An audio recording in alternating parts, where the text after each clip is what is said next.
Hello, everybody, and welcome to your virtual Cinco de Mayo party. I would do ask, since there's a lot of people, for those of you, if you're not speaking, please be on mute. Obviously, tomorrow is actually Cinco de Mayo, but we figure you probably have a real party to go to tomorrow. So let's get this warm-up party started today. It'll be a fun, entertaining hour with your hosts, AWS and SUSE. We're going to start with the fun mixology class that you guys, I know, are so excited about. That is in the kit that we shipped to all of you. Following that, we're going to have a Kubernetes best practices discussion with AWS Solution Architect David Rocha, as well as a SUSE engineer, Brian Six. So without further ado, I'm going to bring up our first speaker, who is Justin Pasha. He is an amazing mixologist. He's got a large team of over 30 bartenders around the world, catering all kinds of really high-end events. We've had the pleasure of working with him over the last 2 years during the pandemic, and now we bring him back again. So if you can come back on, Justin, and I will yield the floor to you. Thank you, Helen. Hey, everybody. How's it going today? We are ready to make some fun cocktails. So everybody should have received a cocktail kit. Inside we have a few amazing cocktails, or a couple that we're going to be preparing today. In honor of Cinco de Mayo, we have some fun classics. We have a Grand Mezcalita, which is a really tasty take on a margarita, essentially, using Blanco tequila, a little bit of mezcal, and of course Grand Marnier. Inside your kits, everyone should have received for tools, a shaker, a mixing glass. We're going to use this when we shake our cocktail, a strainer, a jigger. This is the measuring tool, which is really the backbone of any great cocktail, is quality ingredients and accurate measurements. And then you should have received 2 nips or pony bottles of Blanco tequila, as well as grapefruit juice here, some agave nectar, and you have a dehydrated grapefruit wheel here, dehydrated pineapple, a little bit of sparkling grapefruit tonic here, a little grapefruit seltzer there, a little bit of pineapple juice as well, a little bit of grapefruit juice, triple sec. These are all the ingredients that you have received, and we'll go through them as we make the cocktails.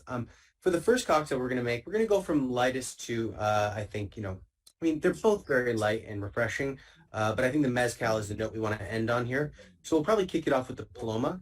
There are going to be a few items that weren't included in your kit that right now, before we get going, you want to go and gather from your kitchen. These are standard household items that you'll be able to grab. So firstly, you're going to want to get yourself a Collins glass or a tall glass, in addition to a paring knife, some salt, and then ice. Definitely ice. And however much ice you think you need, get double that amount of ice. However, you're going to clear your fridge out of ice, because we're going to be shaking, and then we're going to be pouring over new ice in some cases here. So get yourself a paring knife, get yourself salt in like a small dish, like a little bread and butter dish here. I have a little clay ramekin, but if you want to get a dish, because we're going to dip the rim of the glass in salt for one of the cocktails. So some salt, a little dish, a glass, a paring knife, and a Collins glass. Ice. So I'll let everybody get a chance to gather those items. If you're not sure, you remember what I just said, on your menu card that we've inserted in every kit, there's a needed items list under each cocktail, so you can kind of prepare in advance and gather those items. So Justin, you talked earlier about how important it is for accurate measurement. Yeah. Like the accuracy is important to mixology as it is to, say, like baking? Absolutely. And I would say, I'm not going to say more so, because, we all know that, you just can't bake without accurate measurements, but you have to think, it's not like we're cooking a big dish. When you cook a meal, right, or you cook anything else, you're usually cooking more than one portion. So if things aren't exact, it's not quite as noticeable. But when you're talking about measurements that are like an ounce, a quarter ounce, half of an ounce, a little bit more makes a big difference. A little bit more than half of an ounce is a whole ounce. And now you've completely thrown off your measurements. So that's why it's important to get accurate measurements. Maybe a little bit less important if you're making, say, a batch cocktail for a large group, like a Cinco de Mayo party. You might be able to eyeball that a little bit more. But when you're making a single drink for yourself, like we are today, we got to get as precise as possible. That's why I'm really glad that we're able to give you the jigger, which is just a great tool that you'll have forever now. So once everyone's got those additional items, we can move along to the process. So first things first, we have our ice, right? We have our glass. We're going to always build in our pint glass, right? So this is what's called a Boston shaker. You have your tin and then you have your mixing glass. You can also mix martinis in this later or Manhattans. When we make the cocktail, we build it first in the pint glass. The pint glass is smaller than the shaker. We always build in the pint glass first, the ingredients. This way, if you make too much and you go to put the shaker on top, it's not going to overflow because you haven't overfilled the shaker. You can never overfill this glass. That's why we always make in this glass. Also, it's clear, so you can get a visual. You can visualize, how much you've put in there, as well as what ingredients you've perhaps put in or forgot to put in. If you can see them, it's easier to know what's already in the glass. So if you have your menu card out here, you can see what ingredients we have: tequila, lime juice, grapefruit juice, seltzer. So when we make a cocktail, we always start with the non-alcoholic ingredients first. The reason is that if you make a mistake and you have to dump it out for whatever reason, you're not dumping out 2 ounces of precious tequila, right? You're dumping out a little bit of lime juice, a little bit of sugar. So with that in mind, let's start with our lime juice. So it's going to be 3/4 of an ounce of lime juice. So you have a lime here, you have your paring knife. Let's cut it in half. Okay. And then using our jigger,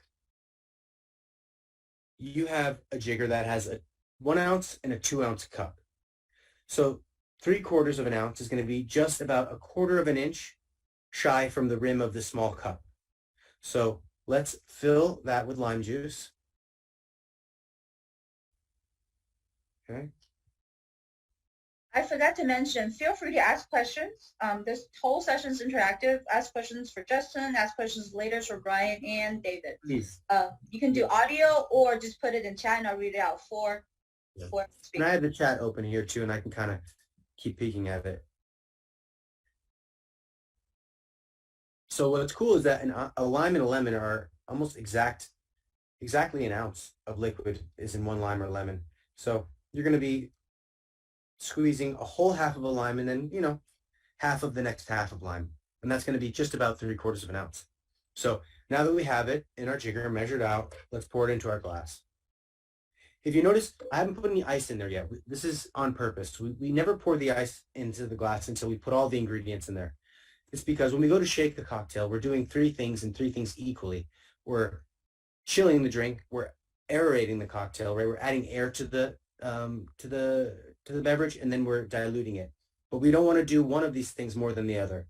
So if I had the ice in here while I was pouring the ingredients in, all the while it's diluting, and then when I go to shake it, now I have a drink that's too diluted. So we want to do it intentionally and all at once.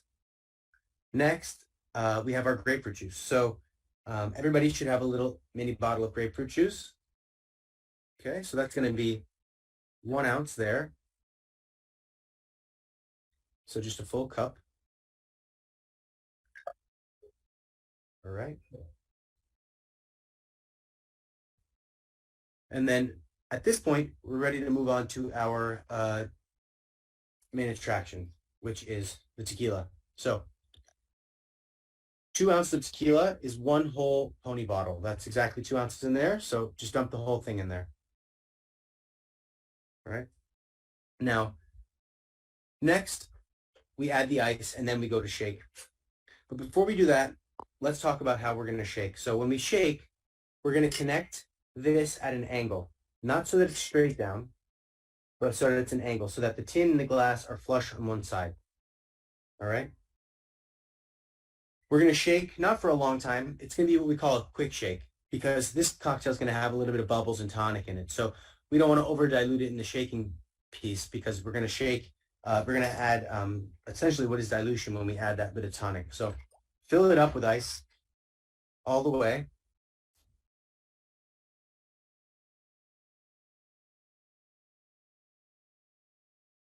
All right, that's about good. See where the ice is there? And then now we're ready to connect the tin. So again, flush on one side at an angle. Everyone see how mine is? How there's that connection there? This is so that we can get it separated. If we were to go straight down, we'd have a hard time getting it separated. Now, at this point, with the heel of your right hand, some oomph, make a seal, all right? Don't be afraid. The glass isn't going to break. Now, once you've made the correct seal, it's not going anywhere. See, I'm confident. There's actually a suction effect that's happened in there, a vacuum effect. So we can turn it over now. With our hand on the one hand on the glass and one hand on the shaker, shake vigorously over your shoulder for about 4 seconds. Why does it have to be over your shoulder?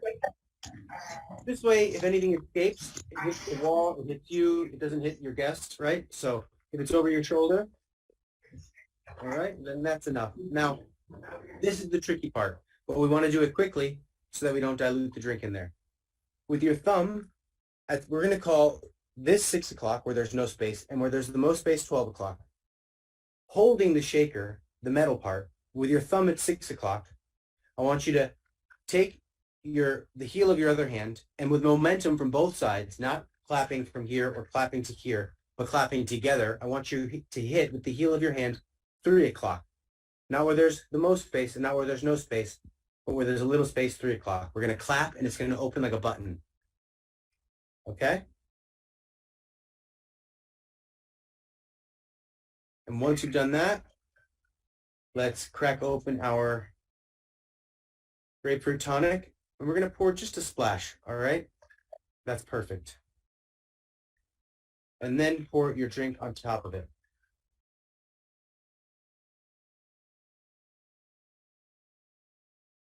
Perfect. All right. Now we're ready for our garnish.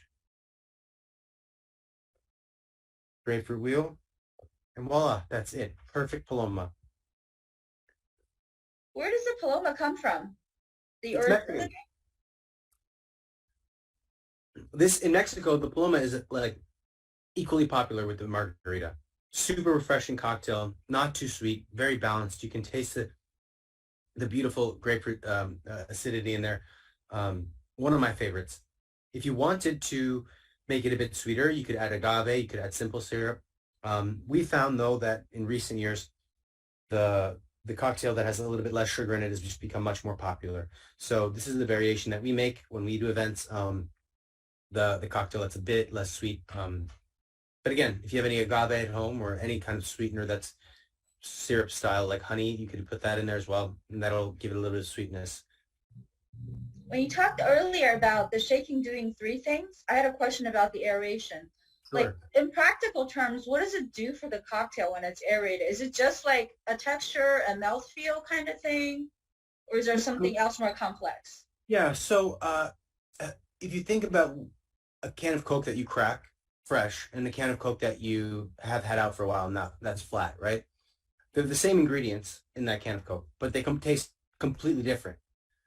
It's the same deal with cocktails. Adding the air to the cocktail brings out the vibrance in those flavors.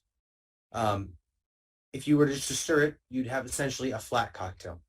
So when you shake it, it's like you're almost emulsifying those ingredients together. You're creating a vibrance in those flavors. You're able to taste them better. Does that make sense? Yes, that makes a lot of sense. What about the rest of you? You can put it in chat if you have any questions, or just say how much you're liking your Paloma. No, that's great. And I never thought about that aeration, but it's similar to what you would do with wine. You do a similar thing with wine. You aerate it as you taste it, and it Yeah, absolutely. Better. Yeah, better. And it's something about beating it as well. I mean, the ice is really helping to beat it and helping to make it to add more air to it. And that's another reason why when you shake, you don't ever want to shake like this. And you see this people doing this all the time. Or like because you're not whipping the air into there, right? When I shake, I bring it all the way back, right? And that's really allowing the most air to whip through there into infuse into the liquid itself. This is not really doing a whole lot, right? No, no. You want to get back there and use the full length of the shaker in your arm to whip it. Anybody struggle with the getting it open? That's the part that most people have trouble with when they do have trouble. No, but you know what? It was a great explanation. Then the 6 o'clock, 12 o'clock, where to hold it when you grab it. It's not arbitrary. Yeah. It's with a purpose. All of it was with a purpose. Absolutely. And I mean, it's the clapping from both sides, right? That's like the final piece of it is making sure you're not one or the other, that you're coming together. It saves your hand, and it's also just, it prevents the shaker from flying, and you just, from the momentum from both directions, opens like a button. And I've heard the no is when you're having trouble, don't use the edge of your table or the bar to hit your glass and try to separate it, because that will break it. Yeah, no, never. I mean, when I go to bars, like, you know, we go to bars to look for staff all the time. It's the number one way that we find our bartenders. We go to nice bars around the city, around area, and that's one of the first things. If I see them trying to open it on the bar, I'm like, no, later. Yeah. Like, it's like such a rookie move. I mean, you'll break the glass, but also you see what I just taught you here is very simple. Now, like, once you understand it, it's done. You'll never put it on the bar again. You damage the bar, you damage your tools, you risk breaking something, and it's just not the right way to do it. It's so much easier to do it the way we just did it, right? Yeah. Absolutely. Likewise, if you ever see somebody scooping ice at the bar with the glass, that's a big no-no as well, because I mean, it's dangerous. That's a real rookie move. You don't ever want to scoop with the glass because you risk breaking it, and when you break a glass near your ice, that's your ice right there. You have to throw it all away. Yeah. Always scoop with something else. Scoop with the metal shaker. Better to grab the ice. I mean, if you're at home with your hands, obviously not if you're working, a professional setting. But last thing you want to do is scoop with the glass. I don't know. Are we going to go right from one cocktail to the next cocktail? Yeah, let's do that because we do have limited time. So I look forward to seeing the next one. Sure. Excellent. All right. So moving right along, this next one's a lot of fun. This is I think I said it already. It's like a mezcal take on a margarita. We've really laid the groundwork here for how to do this. So I'm not gonna go through every single piece of the process because you know it now. We're just gonna once again cut our next lime in half. Okay. And repeat what we did for the first cocktail. It's gonna be 3/4 of an ounce of lime juice. So if you recall, it is just going to be a whole half here. And right, if you have a little hand juicer, this is the time to break it out. Okay.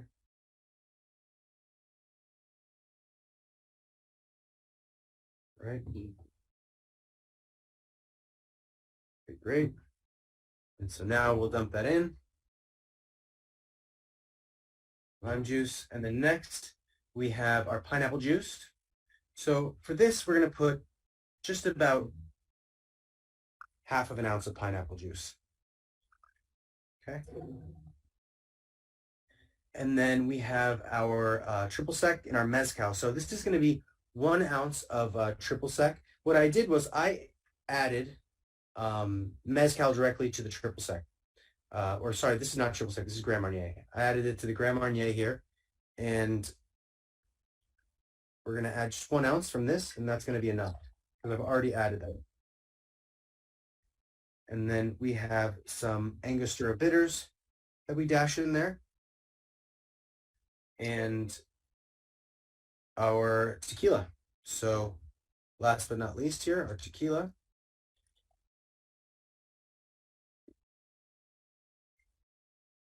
Okay. So Justin, real quick. Yes, sir. The lime juice and pineapple juice, easy. What was in that gold bottle? The gold bottle was pineapple juice. So you have a little, you have a can of pineapple juice, I believe. Yeah. And Yeah, we we have have, a can of pineapple juice. Then we I have just- a I have a bottle. Grand Marnier, I think it was. Yeah. And you have in here triple sec, bitters, and mezcal. Oh, it's all in one. All in one. Yeah. So it's super. Or you may have. Do you see a little small black jar? You might have a bitters jar separately, but I'm pretty sure we put them right in here. So No, you're exactly right. We have that bottle you have in your hand. yeah. So exactly. If you just do an ounce from here, you're gonna be all set. So 1 ounce of that. Got it. Yeah, 1 ounce of that. And then you pour your tequila. And then if you have a dish with some salt, now's the time that we're going to rim the glass. So for this glass, I'd like us to use a martini glass or a coupe glass. If you don't want to use a coupe glass or a martini glass, you can also use a rocks glass. There's nothing, no rules saying you need to use this, but I usually like to use this. So whatever glass you choose to use, go around the rim of the glass with the lime half here. And then in your dish, I have black lava salt because I'm fancy. But if you have kosher salt or regular salt, totally up to you. You just want to go around the glass and rim the cocktail with the salt. Okay. So there we go. We have salt around our rim here. We leave that aside while we make the drink and add ice to the glass.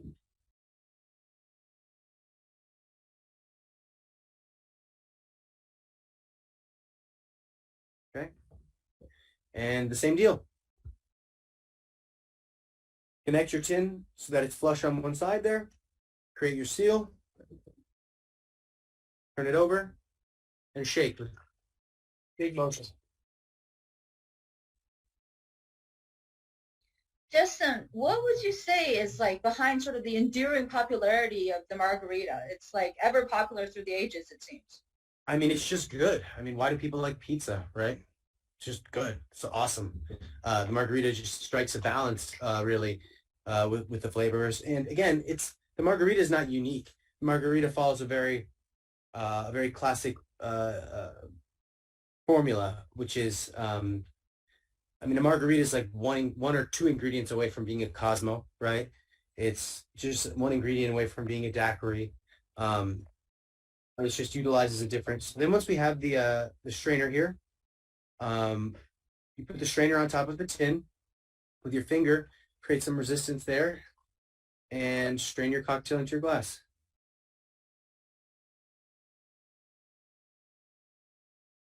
Beautiful. Everybody should have a little bit of dehydrated pineapple. And you can garnish away.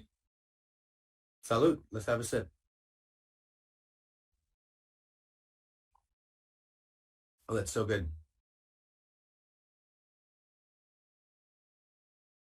Hope everybody else is also enjoying their margarita. Let me ask a couple other questions. So Justin, it's not every day we get to speak to such an, with 75,000 Instagram followers, you're definitely a key influencer in the whole cocktail kind of space. In 2023, like, what are the trends with cocktails? What are the people going for? Well, people are definitely drinking less sweet cocktails all around. So traditional recipes that have been the same for 100 years, people are sending them back to us at the bar all the time. Saying this is too sweet. And I'm like, this is what a margarita, this is the recipe for margarita for a long time. So we have internally reduced the sugar content of all of our cocktails by about 25% across the board. That's all the classic recipes as well. I would say that's really the most widespread trend that we've noticed is just finally, like this data was really about All right, do you hear a side conversation? Would you mind whoever's talking on the phone? network engineers were blind into what's going on with the network, so they didn't have a He's not noticing. like if there is a Sir? problem going in the network. Yeah, somebody should be able to hit the mute on that. No, taking a pause here to reflect Yeah, on actually, some my of the second points which I showed with one of the app like Helen, you as an owner could probably mute them. to work on. Oh, I can And, do that? and How do I introduce do that? the ID. Sorry. So Just go to the person and see, then like as I mentioned, like my Okay, whoever muted himself. Phew. Okay, back to you, Justin. So you're saying less sugar. So less sweet, and then definitely tequila. I mean, that's far and away the most popular spirit right now. Tequila is I mean, everybody's drinking tequila. I would say tequila is more popular than vodka at this point, which is wild. I mean, to take vodka's spot is no small task. People are drinking a lot of classic cocktails. People are less shy about mezcal as well, which is why I thought it would make a really cool cocktail for today. A couple of years ago, mezcal would have been a really really exotic, not really approachable flavor profile for a lot of people. But we're just seeing so many more people having experienced it and loving it, and now it's really normalized, which was not the case for a really smoky and intense spirit like mezcal. To really have it stay in the sun, and that's what we're seeing for sure right now. Yeah, I mean, I think tequila, mezcal, you're seeing so much of that. Less sweet cocktails. People like everything to have bubbles in it. And then there's all those other fun, bells and whistles that we do, the vapor bubbles, smoking drinks, and all of that. That's a lot of fun as well. But I don't think those are as common. You can also smoke this cocktail, which is how we've done it in the past, where you take a little bit of cinnamon and you torch it on a ramekin here with a lighter. That's a lot of fun. Basically, just take the end of the cinnamon stick with a lighter, singe it till it's on fire, and then cup your glass over it. And then that will make a really smoky cocktail because this has mezcal in it already, and then the cinnamon smoke adds even more smoke to it. But that's not really that's not going to be for everybody as a flavor, right? Which is why we have it on the recipe here, but we didn't show it because it's just I don't want. If you think it's good for you, like worth trying, then try it later. Because I didn't want everybody to try it and like half the people not to be enjoying it. But Great. So for people who are interested in doing more mixology on their own, what's a good resource for really good recipes that they could follow at home? Sure. I think if you do like to drink at home and like to make cocktails for yourself, really the most important thing is what we just did here, because now you know how to make them, right? Taught you how to cook, and now the rest of it is just go online and find the recipes. For all the other recipes you find, if they have a juice in them, you're going to make them exactly the way that we just made this. The non-alcoholic ingredients first, ice next, shake it the way we did, strain it the way, and you're going to be able to make these recipes. If you want to find good recipes, I mean, they're just everywhere. I mean, if you like cocktails, go on Instagram, and there's just no shortage of people posting awesome recipes. Buy cocktail books. There's so many awesome cocktail books. A really good one to start with is like the Death & Co. cocktail book, Cocktails by the Book.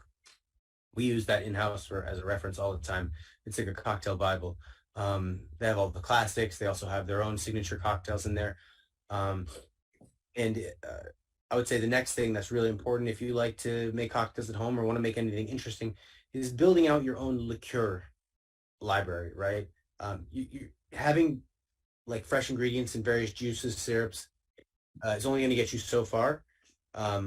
If you really are going to start to need various liqueurs, Amaros, Campari, Aperol, vermouths and Saint Germain and other liqueurs that you can, and that's as simple as every time you go to the liquor store, pick up a different bottle, creme de violet, a peach liqueur, and those you're not going to go through all the time. You're going to go through the vodka and the whiskey much faster than you're going to go through a bottle of creme de pêche. And it just means that the next time you find a cool recipe online, you're going to have the ingredients for it, because you're going to constantly be finding recipes that call for creme de cassis or, Luxardo bitter or chartreuse. And these are not ingredients that you're going to have at home. You're going to have limes and sugar. So building out your liqueurs inventory at home is going to give you that encourage you to make really fun cocktails. Great. Thanks, Justin. So this might be a really out of the left field question or an awkward way to segue rather into the technology part of the discussion, but I do want to throw it out there. And if it's like too strange, feel free to not answer. Okay. So 2023, pretty much despite of everybody's expectations, becomes sort of this weird year of the AI, right? So artificial intelligence is like taking away the job of copywriters. It's like creating images better than a lot of illustrators. But I guess my question is, in the cocktail industry, right, do you foresee one day AI being able to like innovate and create brand new cocktail recipes, or is that just never going to happen because they don't have taste buds? That's a great point, and I tell you, I'm obsessed with this right now. I can't consume enough podcasts and media and It's really thrilling and terrifying. But I would say that our profession, yeah, they're welcome to come up with, I think coming up with recipes for sure they could do.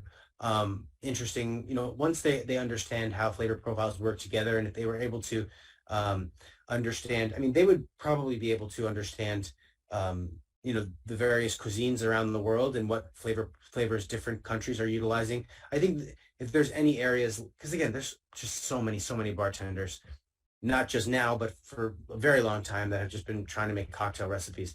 The odds that it's going to come up with something totally new that someone hasn't come up with is possible, but I think that they're going to need to have, again, an understanding of international cuisine in a way that bartenders maybe don't. Like, and to give you an example, like there are some countries that are maybe dry countries that have really interesting and unique cuisines and culinary, like a culinary culture that, like, take for instance places like the Middle East, right, that are using very interesting herbs and spices, and Muslim countries that maybe they don't have a cocktail culture, that they haven't really fully fleshed out the capabilities of their own palates. And if AI could understand, how these exotic fruits are maybe being used in Indonesia and other parts of the world, and how they play with certain spices based on the foods that they make, they might understand a harmony of flavors that we're not thinking about. And they might actually come up with some really cool cocktails. I could see that happening. But again, I don't think that, by and large, people aren't coming up with new cocktails. It's all about, like, like you see, like the margarita, it's still the #1 cocktail. This is not a new recipe. You know what I mean? You can't really beat, at the end of the day, your pizza, your margarita, your main cocktails. I don't think AI is coming for bartenders though. That is a fascinating perspective. We definitely need to talk about this more offline. Yeah. So with that, thank you so much for those 2 entertaining mixology tutorials. And we'll see you next time. With that, I would like to invite David Rocha from AWS. Hi, Helen. Hello. Why don't you introduce yourself a little bit for the audience as you come on camera? Yeah, I can do that. Let me start the camera. We see you right now. All right. All right. So my name's David Roach. I'm a Partner Solutions Architect at AWS. And as an AWS Partner Solutions Architect, I've been working with SUSE for over the past 3 years, helping them bring their products to AWS customers. So let me share. I have 2 slides for you today. So let me go ahead and share that screen. So definitely, before we talk about Amazon EKS or Elastic Kubernetes Service, we need to touch on SUSE and AWS partnership, right? So SUSE has been available on AWS for over 12 years, and there are a lot of milestones, as you can see on this slide. SUSE currently participates in several different AWS partner programs and also AWS service validations. And recently, this past year, or late last year, SUSE Rancher achieved the AWS Container ISV Competency Partner, as well as when you look at the product like SUSE NuVector, which is a container product, it participated as a launch partner for the Amazon EKS Anywhere add-ons program.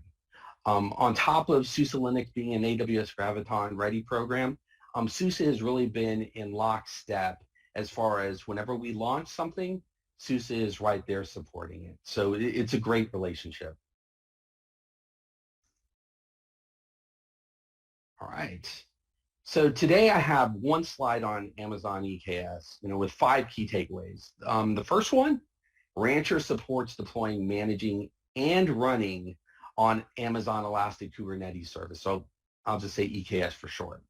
That's important because Rancher provides you the ability to launch Kubernetes both on premises or on Amazon Web Services. And this gives you, the customer, a choice that is really core to AWS belief to always work backwards from the customer. Now, as I said, Amazon Elastic Kubernetes Service is really EKS for short, so you'll see that in a lot of documentation. Also hear that whenever you're talking to people out in the field. And on top of it being a managed service, it really provides you that additional security and resiliency that you would expect from an AWS managed service. Now, the next 4 takeaways are focused on Amazon EKS. So looking at the first bullet point, EKS runs vanilla Kubernetes. So we do not modify the open source Kubernetes. It's fully upstream, running on a certified distribution, and adheres to the CNCF Certified Kubernetes Conformance Program. It is Kubernetes, right? So next, we support upstream versions of Kubernetes for longer periods of time. We support up to 4 versions of Kubernetes, which gives you enough time to roll out upgrades and not being forced to migrate to the later version of Kubernetes. And as part of that longer life cycle, we backport patches, fixes, and upgrades to support all the Amazon EKS versions. So this means if a patch was released for 1.26 and it addresses an issue for an older version, but that patch isn't available for an older version of Kubernetes, we will backport that fix because it is supported by Amazon EKS. So looking at the third bullet, we provide a managed Kubernetes experience. And so what we do is we validate the dependencies to provide your EKS cluster the security, stability, and operational excellence that you would expect from an AWS managed service. And lastly, we really want to reduce the complexity of Kubernetes operations. So Amazon EKS manages and scales the control plane components like etcd, kube components, and the API server. And that really allows you to focus on your application while we focus on that control plane. And I think that's it, the 2 slides. So with that, I'll turn it back over to you, Helen. Unless you have questions. No, I thought you were going to introduce Brian. That's okay, I can introduce him. So Brian, would you mind putting on video? And if David stops sharing, we can have you launch into a demo of some of the best practices, if you will, when it comes to Kubernetes management on AWS. So over to you. Thank you. Well, let me just get one more sip here of my drink before I jump in so I can stay hydrated. Thanks, everyone. Thanks for being here. I'm Brian, and I am one of the field engineers here for SUSE. I reside in Southern California and enjoy certainly all the things that Southern California offers.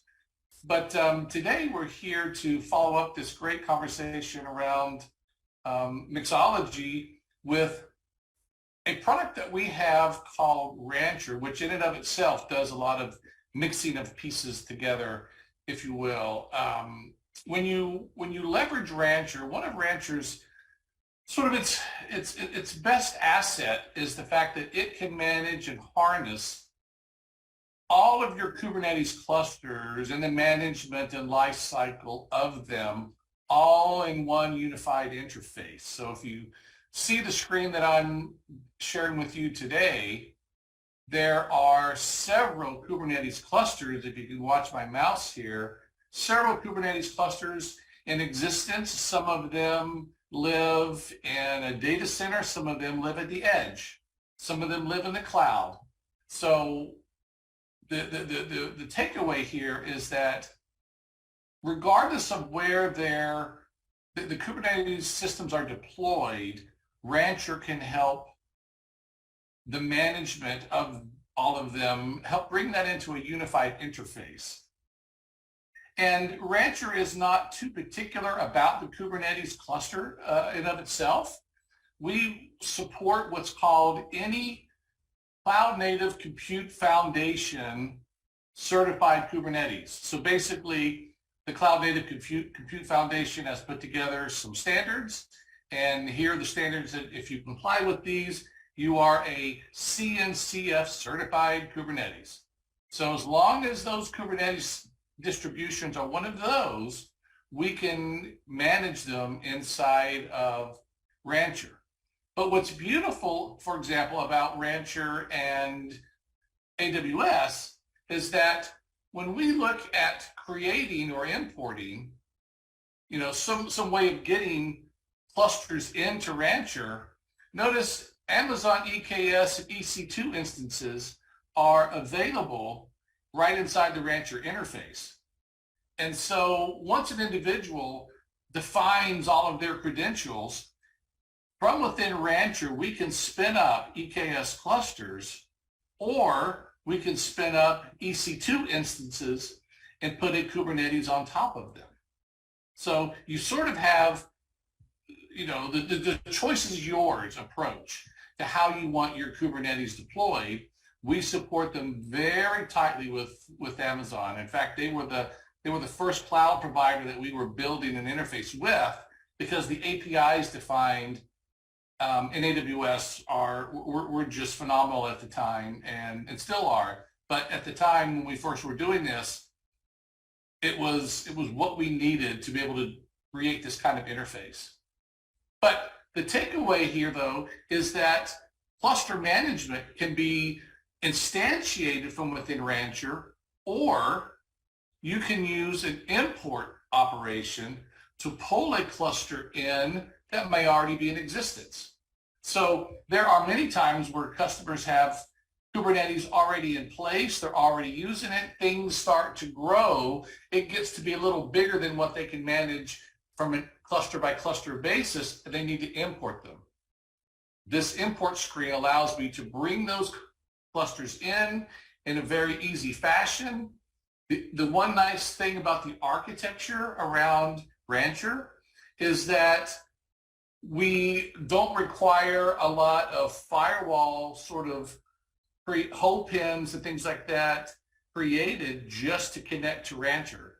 So, for example, my Edge Raspberry Pi cluster here sits in my home office behind my residential home, you know, router and firewall, and I did not have to create anything special for it to be able to connect to Rancher and allow it to be managed via the Rancher interface. Once a cluster is imported, you have the full life cycle of that cluster available to you to manage. And I don't want to go through the details. I don't know to what level everyone on the webinar here is familiar with all the details inside of Kubernetes, and it's not that you have to be. The beautiful thing about Rancher is that we try to bring some complex capabilities with a nice user interface. This screen here in particular exposes all of the Kubernetes resources inside of that particular cluster. So from within this interface, I can look at a resource, monitor what that resource is doing. I can create new resources. I can manage and delete. I can upgrade.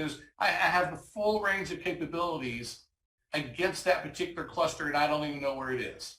This could be the cluster that's at the edge. It could be one in the data center or up in the cloud. They're all treated the same.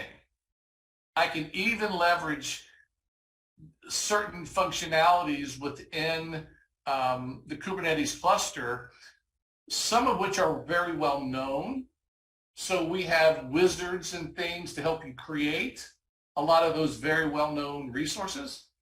But when you're managing something that's been added, I want to say on the fly, something that's very custom, the one beautiful thing about Kubernetes is that they sort of future-proof themselves and allowed it to be very extensible. Well, a lot of those extensions could be one-offs, and we're not going to know how to create a wizard for those, but we will still expose them inside of this interface so that you can gain access to and see the values of and manage them. It's just, albeit without a wizard, but we'll give you access. So the beauty is full access to all of those capabilities right from within the Rancher interface. The other thing that we also did, looking at what goes on in the life cycle of a cluster, is we wanted to provide a way for administrators, and wouldn't you know that would happen, for administrators to be able to add applications to each of their clusters. Let me go back into this guy. That should not have happened. There we go. We wanted to provide a way for easy application distribution to a cluster. Now, this approach allowed me to click on a particular cluster and deploy an application. You can see here, I can just come through the list, find anything that I want. Some of these applications are supported by Rancher, so all the ones in blue are provided by us, and we provide the links for them and the support for them. The others are just partner applications, and the list can be added to by coming over here and adding to your repository list. But you basically end up with a one-click installer for all the applications that you want to deploy to a particular cluster.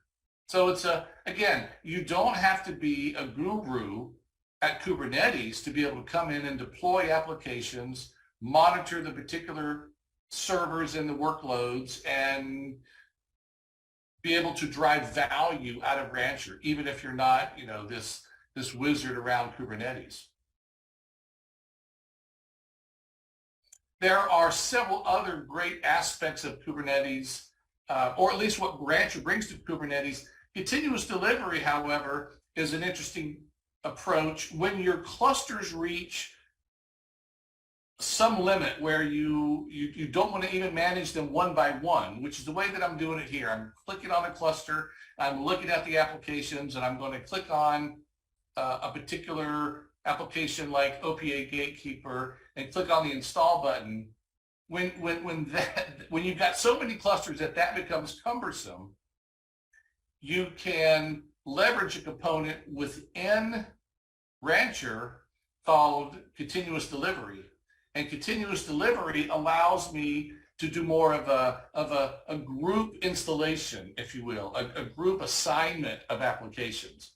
So I can look at certain clusters, I can group them together, and I can define that here is an application, it sits in this location. I want you to deploy that application to 500 clusters all at once.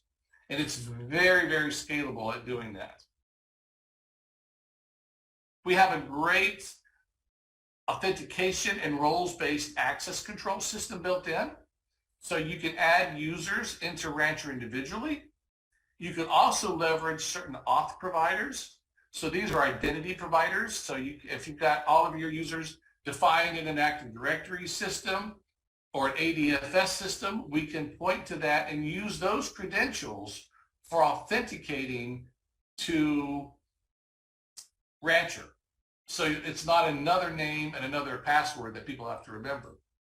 We also have an extensive roles-based access control system to allow you to assign privileges to certain people.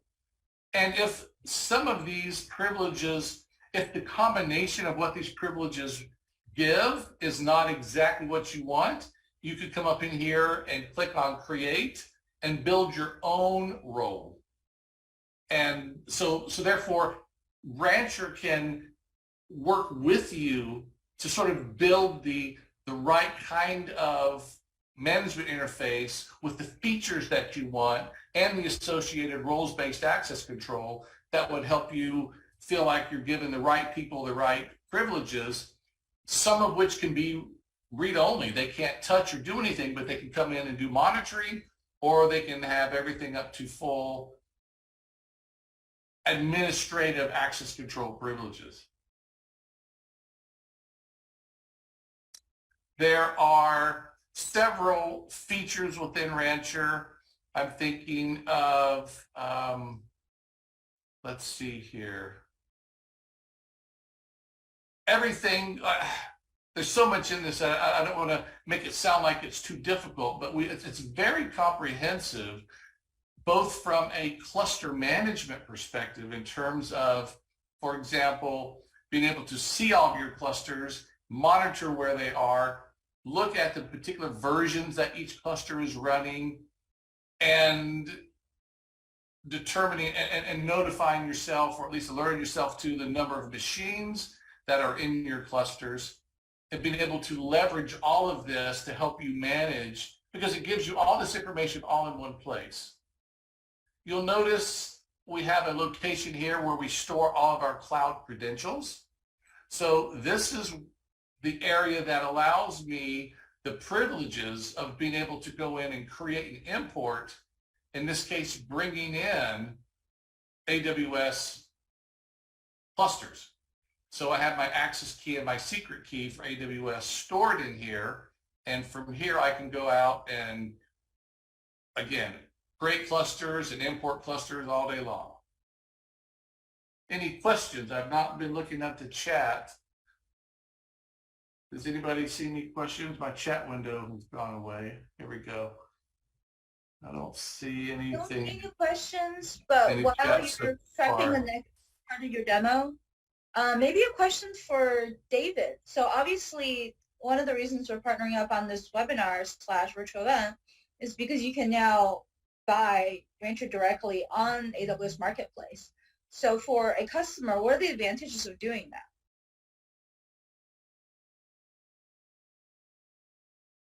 Sorry, had my headset muted. Yeah, so I think part of the advantages of purchasing directly, through AWS is you do have the ability to have some, there's some buying programs whenever you purchase through the AWS Marketplace. You can reach out to your account team. So if you currently are working with, if you currently have an AWS account, you can talk to them about some of the programs that are available. So when you purchase through the marketplace, there are some things that you do get credit for as far as any kind of commitment or purchasing plan that you may have, enterprise purchasing plan that you may have with AWS. So that's a real benefit. Additionally, not having to add an additional vendor or partner, right? Having it come through that AWS, bill, whether it's end of the month, yearly, however a customer is paying, it's all done through that same, billing model. It's not adding another or an additional vendor for that. Yeah, that's great. That's great. And I know we're running close to time here. I think one of the last things that we'll talk about is the ability from within Rancher. Let's go back to the other screen. We have built 37 different dashboards that are deployed with Rancher to all of those Kubernetes clusters. And you can leverage all of these dashboards. Here are all the dashboards listed. You can switch between them looking to garner whatever it is that you're interested in seeing within a particular cluster. The main dashboard that you see here is the one that we show by default, but there are many, many other dashboards that show you much, much more information. It can be granular, it can be as general as you want. So, and these dashboards, these are ones that we have created and shipped by default. You are welcome to build as many as you want. So we don't lock this down in any way. So these dashboards are all available, and you're welcome to create, to your heart's desire, any kind of dashboard that you need.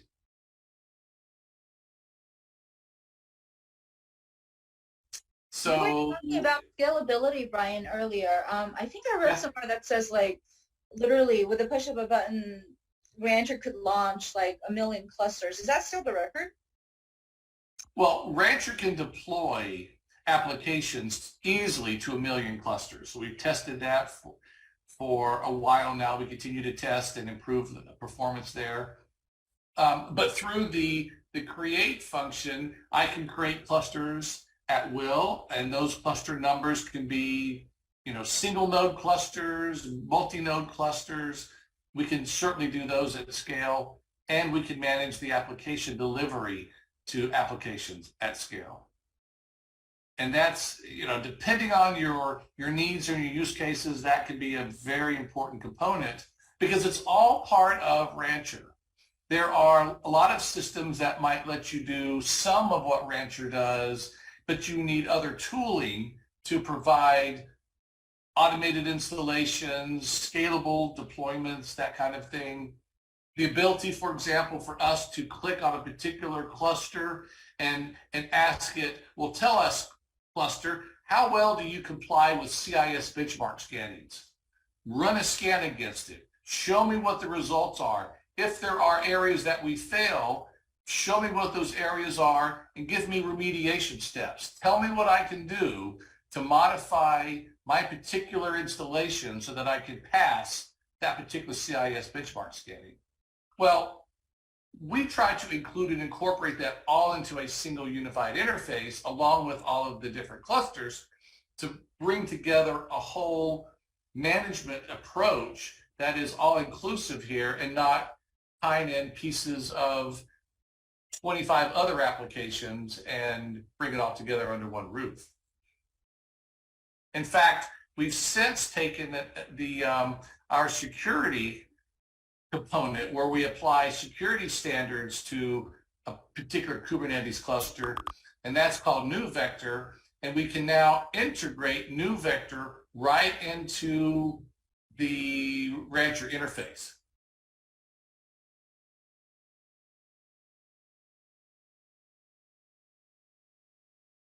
And so here's the NuVector link right from within Rancher interface. So again, trying to tie and bring together a full suite of capabilities into a single tool.